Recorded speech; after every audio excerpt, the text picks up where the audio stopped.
Hey, Mike, good morning. How are you? Good morning. Doing well. Awesome. Thank you for coming on the show. This is episode 21 of Behind the Builder. I've got Mike here from the Sei Foundation. He is the director of infrastructure, and I'm really excited to talk with him. Mike, I'd love to turn it over to you to say a little bit about your background, anything you'd like to share about your role at Sei, and yeah, really anything under the sun. Absolutely, absolutely. So, my background, if you want to go very late into history, I actually had no business being in crypto whatsoever. I actually started my career talking about sports on TV professionally. I was working for ABC in Central Texas and in Houston, and that was my first career. So I went from talking about sports on TV, which tells you a very valuable skill of storytelling and being able to recap large events and large things that people care about, right? And I went from doing that professionally to then home for me has always been in the Philadelphia suburbs of Philadelphia area. I came back to the Philadelphia area in 2015, and a lot of my friends from college were in like software technology of some kind. And so I started mining Bitcoin and started getting involved in that space and learning how to program and code and doing tech entrepreneurship stuff. And then, you know, I went to more technical meetups, and when I didn't understand a specific term or a phrase, I would write that term down, and then later on I would try and apply it at night, whether it was going on Reddit or Stack Overflow or finding some type of code tutorial or doing whatever. And blockchain and crypto really stood out to me at that time. And I started mining Bitcoin, started going down the rabbit hole, started like making money from this, and then I as I was going to more meetups, I met one of the co-founders of Ethereum and Joe Lubin, who needed more non-technical people to come into crypto. And so I was like, hell yeah, I'd love to tell the story about Ethereum. I've been telling stories for most of my professional career. So, prior to like getting the TV job, I was working for ESPN, NBC Sports, the Philadelphia Eagles. And I was like, this is what I've been doing for most of my life. So I'd love to be able to do it for Ethereum. And I got hired in 2016, and I was there from 2016 to 2018, really as a combination of a venture scout, a go-to-market product roadmapper, as well as someone who worked in the sales process. And so I would travel the world, talk about Ethereum 101 to many different groups, whether it was financial institutions, it was enterprises, brands, um, degen, developers, traders, etc. And it was a whole gamut of everything. I then went from Consensus to then working at Accenture for 2-3 years, leading global blockchain strategy. And then also I worked at Block Demon and Protocol Labs in product and venture roles. But at Say, I help lead infrastructure, business development, and investments for infrastructure partnerships, as well as like any experience in DApp or protocol that wants to come into the network and really thrive. And Say is a very special chain, I think, that helps scale the EVM and get crypto into Web 2 like experiences. So Say in particular today has the fastest block finality in all of crypto at 380 milliseconds. It has some of the largest Mhm. TPS at 28,000, and it also has some of the cheapest gas at 0.0002 per transaction. So if you don't want to have to wait for a transaction to settle and you don't want to pay expensive gas and you want to have transaction throughput like you do in the Visa network or other large payment or global networks, you would want to come to something like Say, and you could program a Say experience both in Solidity and Rust, which a lot of people have their preferences there, as well as if you're doing anything that needs performance and at any scale within the EVM, like high frequency trading of DeFi, NFTs, commodities, treasuries, assets of any digital assets of any kind. If you want a consumer experience and not have to wait for that to settle for a long time, if you're having a gaming experience and lagging in a game is never easy and no one ever wants to do that, Say is probably the chain for you. And so in the trilemma, the blockchain trilemma, there's speed, security, and decentralization, right? We optimize for speed and security. We are a decentralized chain, of course, but we are a sufficiently decentralized chain with about 40 validators in the network spread globally across the world. So that helps us with these performance metrics. And yeah, that's the main benefits of Say. Wow. Well, first of all, that's really cool that you could translate your storytelling past and bring it to something that you were more interested in as you kind of developed in your career. That's a really cool I would say transition. 2 caveats there, though. Like, I'm still Yeah. very interested in sports. Like, Yeah, sports in my life, obviously. like, Yeah, I'm totally active, like, you can see the banners in the background here, but, I was gonna like, say, yeah. I definitely play sports every day. I just thought, though, like, the sports TV industry was a very self-aggrandizing industry. It was very fake. A lot of people would Mhm, be friends with you or like make connections with you just so they can get their next job or say that they know you or something like that, right? And there are some aspects of that in mm, every industry, right? But I felt that in crypto and in sure, blockchain in particular, like we're trying to solve like global value exchange and global like connections of sending payments, of sending information, sending data, right? And the initial ethos of like giving a financial system that isn't owned by a central third party intermediary that can take more costs and that have that has renter and landlord like extraction mhm. really like stuck with me early on, and that's like still part of the motivations that keep me in crypto too. That's really cool, and I was actually just talking to somebody the other night about how valuable it is to be able to tell a story, and a lot of people in this industry sometimes aren't necessarily doing that. You also explained what Say's doing and Say's goals, like, perfectly unbelievable. It sounded like I kinda got drawn in a little bit as you started listing out numbers and digits, so, you've definitely got not your sale pat down, but let's hear your story. That's awesome. Thank you, appreciate it. Yeah, absolutely. And we can get right into the questions. I think this is a good starting point as you've talked a little bit about what brought you into crypto and your past experiences in sports. What are you really passionate about? I think like generally I'm passionate about building like the best type of experiences and connections into digital things, right? So that can include a number of things. I mean, to be very clear and like frank about it, right? I think that we have, as a society, have built a lot of like technology and like products and solutions, right? But at the heart of them, there are some third parties and intermediaries that try and take uh, a lot of the wealth that should go from the customer to the actual solution provider, right? So there's been like, if you think about whatever industry you're talking about, finance, healthcare, data of any kind, even sports, right? And like sometimes the clubs take and extract more from the actual athletes and the actual fans that want to go see that, right? But I'm a big fan of being able to bring that value to the actual creators and the solution providers and the actual customers as much as possible. So the more you can generate that value and give it to the edges of the actual people doing the work, the better it is, right? We've, especially in the United States, maybe in other parts of the world too, like there are some companies that have like if you think of Express Scripts in healthcare, for example, today, they take about 60 to 70% of all healthcare costs all in the country, right? And healthcare is a very prominent, and then there's also like scientific research and others that take like that value, right? But for operational costs and just like labeling data and doing all these things, like they're monopolies that make billions of dollars is doing this, and it's useful, but it's probably not as useful as what you know as someone actually creating and doing the actual work of something. And so I'm very passionate about in crypto being able to give the value on the edges as much as possible, right?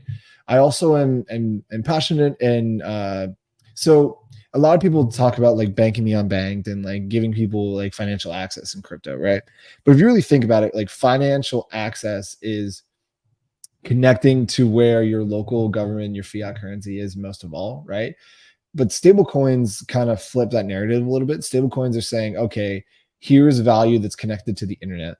And I want to pay for value for things probably that are mostly digitally connected. And here's a way I can do it through stable coins that has some intermediaries, right? But like, Circle, Tether, the wallets, on and off ramps, etc. But for the most part, they take a fraction of what some of the other like governments or fiat providers, payment providers in Web 2 typically charge today. So I'm very just passionate about giving people more money to do the things they truly love, to pay the people who are truly doing that actually work, that actual work as much as possible. And I guess that's what I'm passionate about mostly. Yeah, I also think like you can have more sound investments, you can have more sound economics when you take out those third party intermediaries. Like one other example is crypto somewhat solves or like gives a better result of the principal agent problem. The principal agent problem is an economic theory of that. The best example is like your doctor. You go to a doctor's office and let's just say you have I don't know, sunburn, right? And you're going to a dermatologist, right? The dermatologist is always going to be incentivized to make you pay for an ointment, for a treatment, for a therapeutic of some kind, whether you need it or not. For the most part, you should just really say, like, you shouldn't be out in the sun for too long and you shouldn't be out in the sun for the next couple of days and you should hydrate. And there's probably more natural elements that can make that person better. But their incentive, the principal, the doctor, is more incentivized to tell the agent to pay for therapeutic of some kind or a drug of some kind, right? And a lot of times like, you really don't need that, but that's their job and they want you to pay more, right? Whereas in crypto, I think you get to a point, you get to more of a mindset of what is the most minimal viable thing that gets me to the action or the desired outcome I want due to the like protocol mechanism design and most of the interactions you do with many people. So I like the fact that crypto likes to take out those inefficiencies and allow people to get rewarded and exchange value properly more than they could in other industries and Web 2 examples, etc. So I'm also like, since being in crypto now for about 10 years, I've been really drawn into like economics, behavioral economics, game theory generally. And I think because I've always been competitive, I played sports most of my life. I didn't play in college, but I ran like, so I walked onto different teams and played sports all through that. But I think game theory and just like competing is like something I'm addicted to in a sense and something I just love to do. And game theory is very much a part of that. Like, how do you create a mechanism to let people compete, but also like shine or put a highlight on specific people's advantages? And I always think that stuff is fascinating on like understanding where people's advantages are and how they apply them and what they do with them too. 100%. You said a lot of cool things there. I think the largest I like how much you focus on the people bringing value in crypto. I think when you talk about kind of like bringing power back to people on the fringe, it's open innovation and all of that type of encouragement is the most important thing in the world. And honestly, what I'm most passionate about. I love entrepreneurship and I look at everything in this world as something that somebody thought they could do better or wanted to innovate or work on. Um, and I think that's the best thing. I appreciate that a lot about crypto. And I think that's also maybe a factor of you've been here for 10 years and you've got like a really strong voice and opinion in the industry. That I feel like that certainly could have something to do with it. That's a much deeper passion um, than a lot of people might understand on the surface level of what's going on here, which is also why I do this podcast too. There's a lot of Yeah. this to be talked about. Yeah, like people should hear more of these stories and these insights. And also crypto's more of a win and help win mentality. And you don't have to necessarily have a specific background as long as you do the work. You are meaningful, Yes. you are valuable, and you can be in here. Like I remember like in 2015, 2016, when I was starting getting into the space, people were very open, very welcoming. Will Yeah. show me code tutorials, show me different things because it is somewhat complex, right? It's not the easiest thing to learn all the time. And I was just very thankful that people in Philadelphia and New York, when I would go to these technical meetups, are always very open to showing me the way, showing me how to do things. And like crypto and being that win and help win mentality, it's you help other protocols, you help other teams succeed. I refer people to other teams and other products and features that can improve their roadmap all the time. And a lot of times in Web 2 and other type of like business models, you're not really able to do that. Think one about research, right? PhD doctors, as an example, a lot of times they're incentivized to screw with their classmates projects or their research because that shows that they're top of the class, right? Zero sum games just like presidential elections too. You get into a zero sum game where only one person can be the winner. Mhm. A lot of times, for the most part, like it's very desirable. It's very from like a competitive standpoint, you want to win that, but it also like provides the wrong incentives. Whereas in crypto, if you want everyone to exchange value, you want everyone to be able to. And by the way, I'm more of a libertarian and more of like like in kind of a combination of egalitarian a little bit too. I'm not a utilitarian. I think Mhm. utilitarianism is very bad for most people, but I do believe that the ethos of crypto, winning, help win, allowing everyone to have financial connection and value, is very, very meaningful, and I'll always be a supporter of that. Yeah, that's awesome. And you talked a lot about referring people and connections in the space. Um, Partnerships is a big part of your role. What are some of the best partnerships you've seen in crypto? So I think the best partnerships are really when you actually solve a gap or a problem and you couldn't have done it without Web3. Like there's a couple reasons you come to crypto. It's because your experience in Web 2 is more faster, better, enhanced, cheaper, more efficient. And then there's also like the ability to own an account across platforms and services. You have the ability to own digital creations, whether that's art, music, videos, docs of any kind, right? You're able to earn for hosting and running physical infrastructure like Wi-Fi, servers, dash cams, nodes, as well as you earn more on loyalty reward programs for avoiding third-party fees, and you pay people directly more for goods and services. And then also the ZK and cryptographic stuff where you prove original attribution of a digital creation, or you prove you at least hit within a range where you can do something, right? So I like when people solve those type of problems. Like originally the there was like Hive Mapper that did this for dash cams. There was Helium that does it for like Wi-Fi. There's been stable coin payments that allow anyone in the world to have a more less volatile currency to pay for different goods. There's Bitcoin as like digital gold to hold as like an investment, a long-term investment for you to generate wealth across other people who have an internet connection, who run data and servers that are cryptographically protected. So those are the partnerships I think that are most meaningful. If you want like a specific logo or specific name, um I don't know, I think like the ones that really hit especially volatile countries, that Tether on Tron has been the one of the larger use cases in all of crypto, being able to give people payments, stable payments that are more stable than their own government or local currency, to pay for goods and services, is probably one of the more meaningful partnerships I've seen in crypto. Definitely. Something I've just been hyper fixated on a little bit in the past few months is that partnerships are just like can be created out of nowhere. Obviously, some are more obvious than others. But I like the idea of people like behind the scenes working on like filling a gap, whereas for a long time people couldn't figure it out, but then using like two companies that already exist to like band-aid that together. I just think that's so awesome. And it's done a lot for the space. Totally. Ones I'm probably less excited about have been where protocols overpay for large brand partnerships. Yeah. And I think they're less meaningful. Like the best example is Terraform Labs with the Washington Nationals Stadium.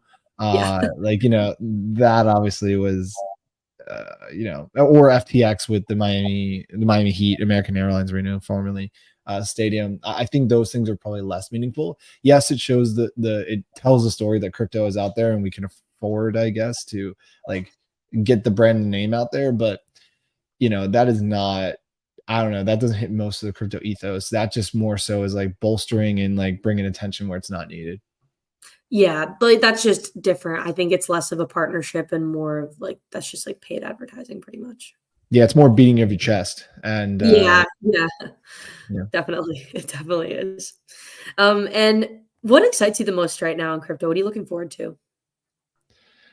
I'm really looking forward to more like applications and usage of things on chain, right? And I think you're going to see a lot more events and conferences that are going to bring more on chain experiences in the next year and couple quarters than you've probably ever seen. I think you saw it a lot at ECC. You saw it like similar conferences recently, that people are just kind of sick of just hearing a panel of people talk and talking about their thoughts and theories and thesis. And most of the research, because I was at the Science and Blockchain conference in New York this past Oh, yeah. month, and a lot of people were just kind of like, there's not much new research that we really seen. Like we kind of have the ZK that or the L2 this, and like a lot of people are kind of over it. How are we actually going to apply it, and how are we actually going to use it today is like the main question. So Yeah. I think you're going to see a lot more applications that, like I mentioned, connect with creators and original attribution, people that are actually creating the things that they're doing digitally. You're going to see a lot more of like on-chain payments for different events, probably with stable coins mostly, and then giving events and experiences that are like more global than they are just regional, right? And that's another like value out of crypto. I think it's so cool because when I got into space early with the consensus, I was meeting people from many different borders, from many different walks of life, and they were also trying to understand how they could bring value to their community too. And crypto does is global first, not regional, and Mhm. I love that about the space mostly. So I think you're going to see a lot more of those type of things in the coming year. Cool. I like that phrase, it's global first and then regional. That's definitely true. Have definitely met more people around the world than I ever have before in this space. All right. So, and I kind of want to go back to your role a little bit. As I said before, I'm like fascinated by these types of partnerships that are like taking two parts and like moving us 10 steps forward together.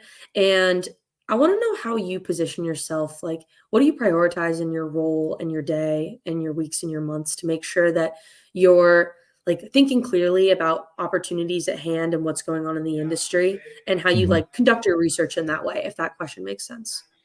Absolutely. So a lot of times the foundations and protocols in particular, right? In the past, there have been some who've thrown money into a lot of different areas and have hoped for the best, right? And then there are others that have maybe been like the generalist and have tried to like accomplish everything and anything, right? What I really appreciate about Say and our focus and what I've tried to create as a framework is funding the things that really bring us value and really focusing on high performance and speed and security.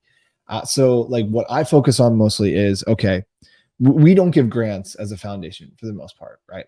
We only help fund native teams and users and experiences to do things that they couldn't do unless they could do it in our community, right?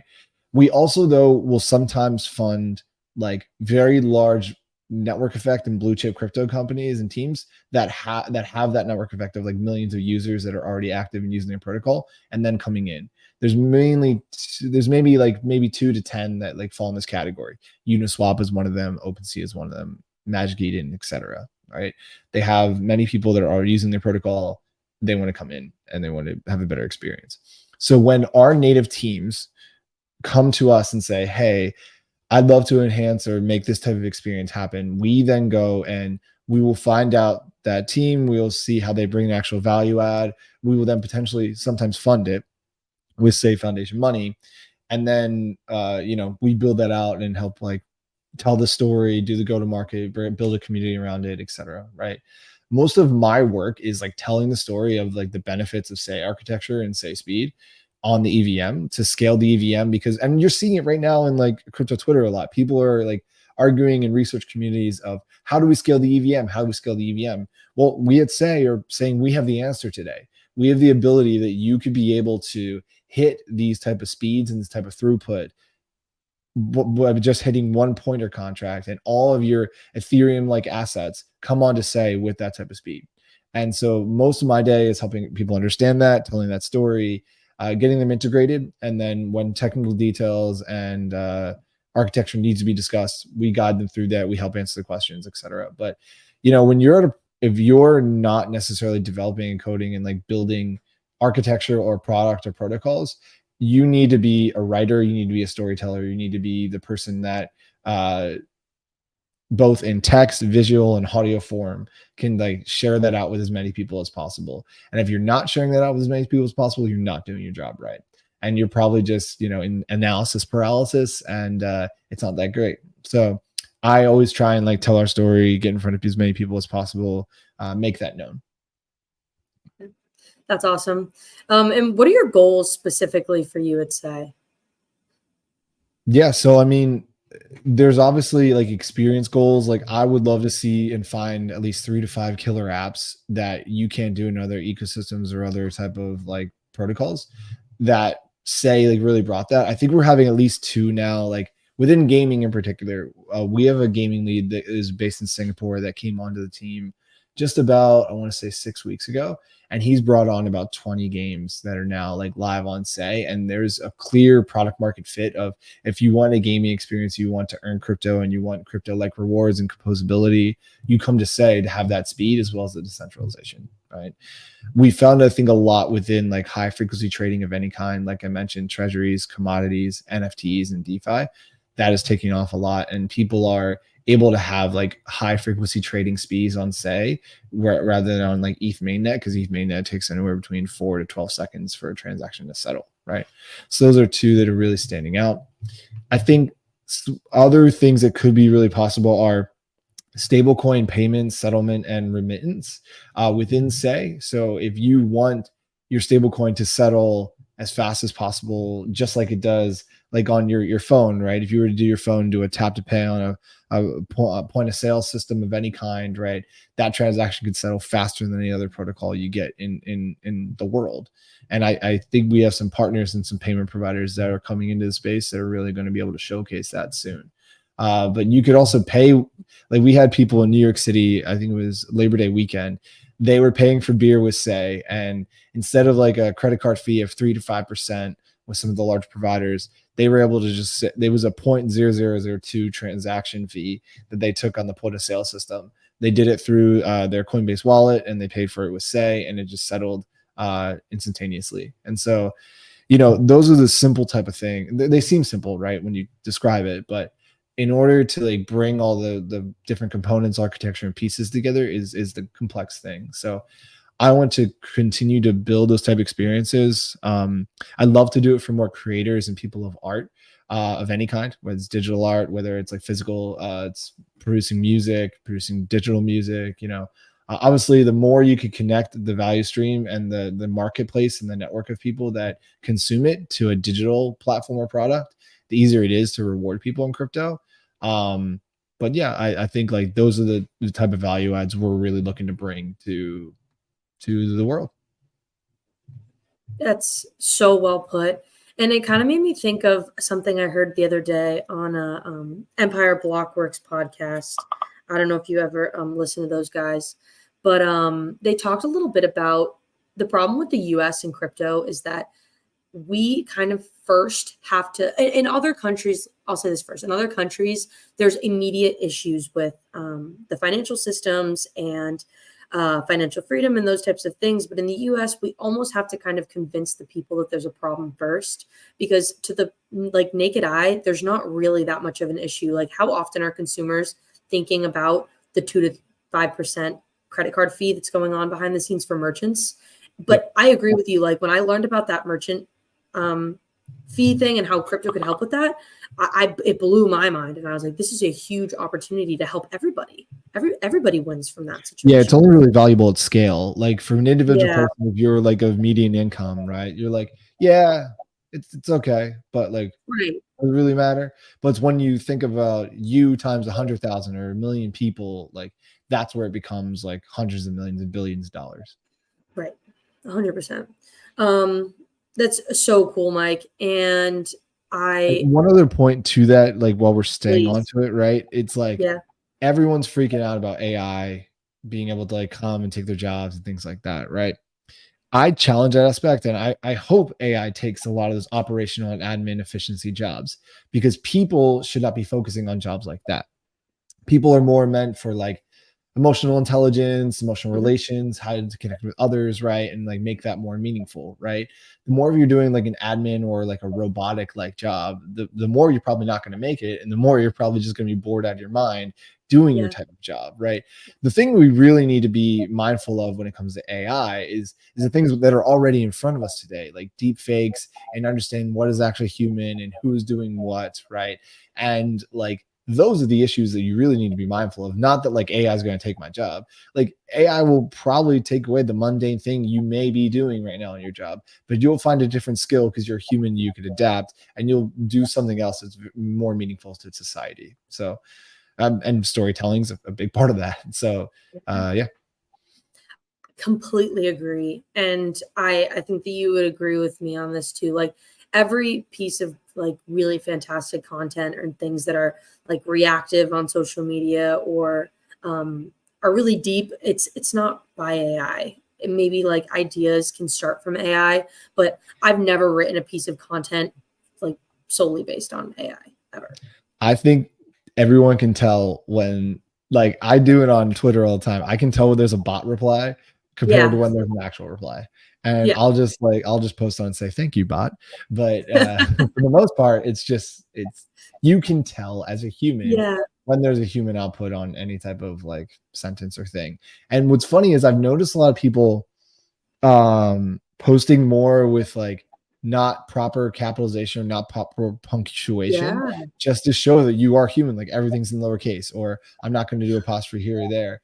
And some people are very intentional about it, others it's just kind of running in the back of their mind and they're not even realizing it. But it's kind of a beautiful thing too. You don't always have to be perfect and organized in everything you post either. That's funny. That's so true. People have been using lowercase a lot more. I kind of had that, and then I got a new phone, and it switched back to auto uppercase, and I kept it. And I always used to have lowercase. That's a funny point. I haven't really thought about that too much. Okay, so I have some fun questions, like three questions that I like to end with. I first want to ask, I have loved your conversation about sports and game theory a little bit. I wanted to Mhm. ask you, have you read the game Finite and Infinite Games? No, I haven't read it, but heard positive You things. have read it? I wanted to ask, can you talk a little bit more about sports and how you think it's influenced your career as somebody who's looking for partnerships and kind of like on this ethos grind? I think there's such a fantastic connection between people who have a strong tie to sports and who like are so deeply passionate about their careers. I'd love to hear it from you, who is just so embedded in both things. I think sports is very influential and meaningful for a lot of people because it helps you like learn dedication, helping to prep, helping to practice and own your craft to then be able to do it on a public stage of some kind in front of others that may criticize or may enjoy or whatever, right? And I think going through those type of experiences really helps you when it comes to telling stories, when it comes to motivating others, bringing up others to try and accomplish a certain goal. Yes, there are individual sports too, and individual sports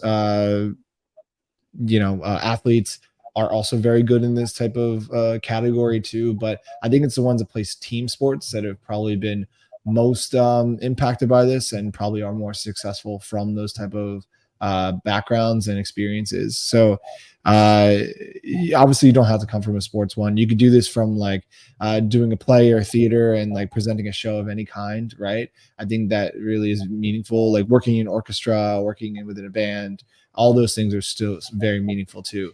But I think in particular, like, because sports are very physically demanding, and then not everyone wants to or can go through physically demanding things. And the more you could show that you're able to endure and go through the hard times of anything, whether you're creating or doing any type of hobby, the more you're going to be successful in other things you're doing in life. So the thing is, when you're teaching children, right, you don't want to just give children the ability to like, you don't want to tell them the whole playbook. They need to learn on their own, right? So you need to give children and people that are new in any field the ability and the resources to learn on their own, to have values, to like think and critically think on their own, right? Because in our world now where we have so much chat gpt, we have so much AI that can be able to answer things for us, it's going to be even more important that younger generations are able to think on their own without having to use technology. So, yeah, I think like all that, it comes from sports, it comes from game theory, but it also comes from like if a person is by themselves and they don't have other resources, how are they going to like survive, get out of this mess, like succeed, accomplish a goal? And all that's very important for it. Yep. That's awesome. Great way to put it. And all right, I have three fun questions we'll end with. I would first love to give it to you to say anything else you would like about announcements, Sei Foundation, things coming up, conferences you're going to. The floor is yours. Absolutely. So from the Say side of things, we actually have our third round of our creator fund in partnership with Gitcoin, where people are telling the Say story, and they're doing it on crypto Twitter, they're doing it on LinkedIn, they're doing it on Telegram, they're doing whatever the platform is, and the more Discord too. The more involved they are, the more they get quadratic funding points, and the more people that vote for them, the more influence they bring to the network. So round three of the creator fund is coming. We are also very active in the conference scenes. We're going to be at Token 2049 in Singapore. We're going to be at Mainnet in New York, Permissionless in Salt Lake City, Utah, as well as DevCon in Bangkok, Thailand, come in November. So we'll be active in all those conferences doing different activities. I think there's a lot of Say native teams, especially in the DeFi DEX space right now, that are just launching and hitting mainnet, that are giving optimal rewards and optimal lend borrow protocols for people to utilize. So I would go and check out teams such as Filament, such as Dragon Swap, such as Silo, and such as Yay protocol as well within Say. Definitely give those protocols some attention and see if it makes sense for you to be a part of that journey. But then we also have like a very active like NFT and collectible creator community right now, where you can be able to see NFTs on the NFT marketplace called Palette Exchange and be able to utilize them with the Say native wallets and stuff. So we just did our gaming week this past week, showing all the different games that are adventure games, strategic games, first person shooter games, even some like very like cartoonish like ones that can be fun and just like spend the time away that instead of like going deep into architecture technical discussions and crypto. So I think the experiences, the consumer experience and the payment experiences you will see in the next coming months from Say will be very meaningful, but we're just trying to bring as many like experiences to the people that want them as possible. And we also have some fun community groups. We have a Say music group that I'm a part of, a Say fitness club that are on these Telegram chats that we love to bring community members into. And we have a bunch of other ones too, like the technical chats and whatnot for anyone that wants to be involved. Awesome. You can send me those links. I can put them in the show notes and all that good stuff. Amazing. Cool. There's a lot of good things going on, a lot of conferences to see you guys at. Last Where are you going to be at? I have to figure it out. I'm hoping to go to Permissionless. I'm not going to be in Singapore. I really wish I was. But probably my good travel months are going to be 2025. I'm taking a little slow this fall. All right. But we'll figure it out. I'll see you somewhere. And all right, so I love this question. What's some advice you would give to your younger self?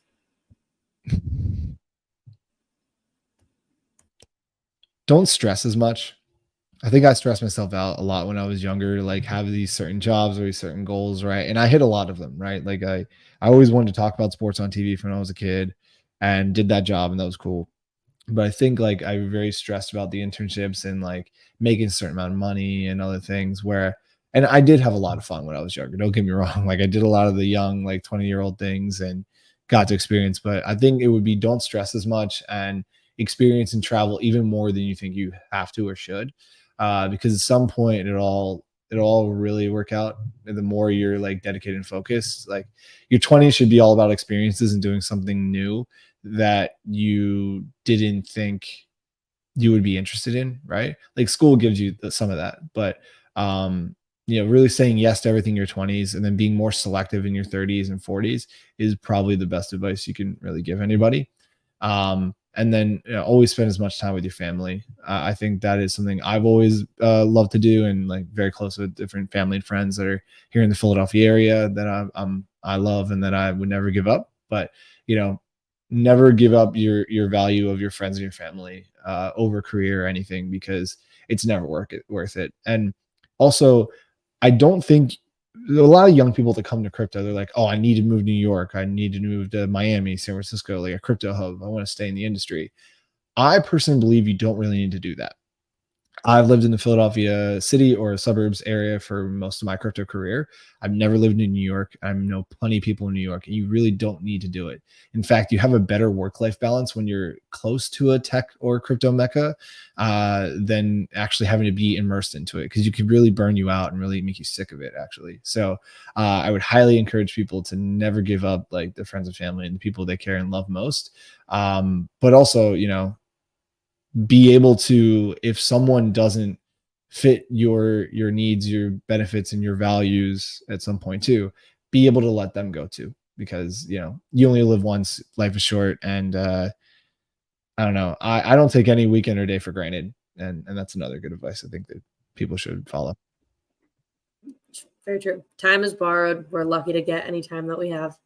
And I agree with you. I live in Boston, and I kind of am at this opportunity, crossroads of my life, where I can choose if I want to move away. And people are like, come to New York, come to New York. And I'm like, I think I'm going to stay here. I'm so glad to hear you say that. Yeah, I mean, people try and like peer pressure others, but Yeah. I love the Philadelphia area because it never gets too cold, and you could be an hour from a beach, an hour from mountains, and do everything you want. Right. Totally. And these are questions I ask all my guests. First one, what is your favorite book? My favorite book is Awareness by Anthony DeMello. That is my I've favorite never book, heard of it. and I read it most nights before I go to sleep. It actually helps me. It helps me concretize what is more meaningful and value in everything in life. And I think this person, he's an Indian. He was like a priest or a pastor. I forget the religion, but he takes away like he doesn't like necessarily like pinpoint the thing of God mostly. He mostly gets into like how you can be aware and not like get caught up with the noise and distractions of everyday life. And this was written, I think, in the 60s, 70s, and it's still very pertinent today with everything we have with like social media and all those other things. His like value per value per word per page is incredible. I've never read anything that is more meaningful than his book. Really cool. I'm going to order that. That seems like something right up my alley. Yeah. I asked this question to everybody, and it seemed, but I have this library full of like books, and I don't even have to go searching for them. Everybody just tells me what the good stuff is. It's great. And the last question here is, what is the nicest thing anybody has ever done for you? The nicest thing anyone has ever done for me. I think it was my 8th grade teacher who um doubled down and worked with me. I was never a really good student at first. I was very distracted and really didn't care about learning many things, but he took a lot more time to help me like analogize with like sports and my interests and like how I could like create frameworks to like understand things and be like the type of person I am today. So Mr. Parcia, I guess, is probably the nicest person in my life that really helped me do that. And yeah, that's probably one of the kindest things everyone's done, especially early. A lot of people think of the early things in their life, and there's been many kind people since, but yeah, that's probably the one that like sticks out the most to me. Teacher appreciation. I actually talked about that on my last episode with, that was the same answer. It's fall, back to school. That's nice. All right, Mike, that's all the questions I got for you. I am excited to post all those community links. I would love to see some of those, and I will make sure they get attached with every pod. I put this on our LinkedIn, Twitter, YouTube, and then I recently started turning the podcast into an NFT through this new company called Pods Media. That's been great. So you can collect it if you'd like and share that with your network. But thank you. This has been a fantastic conversation. It's been really nice to hear things from your side in Philly. Lindsay, thank you very much. I hope it's been meaningful for you and anyone listening. And yeah, I hope others learn more from more conversations you have. Yeah, thank you so much. I appreciate your time. Thank you very much, and I hope you have a great week. You too as well.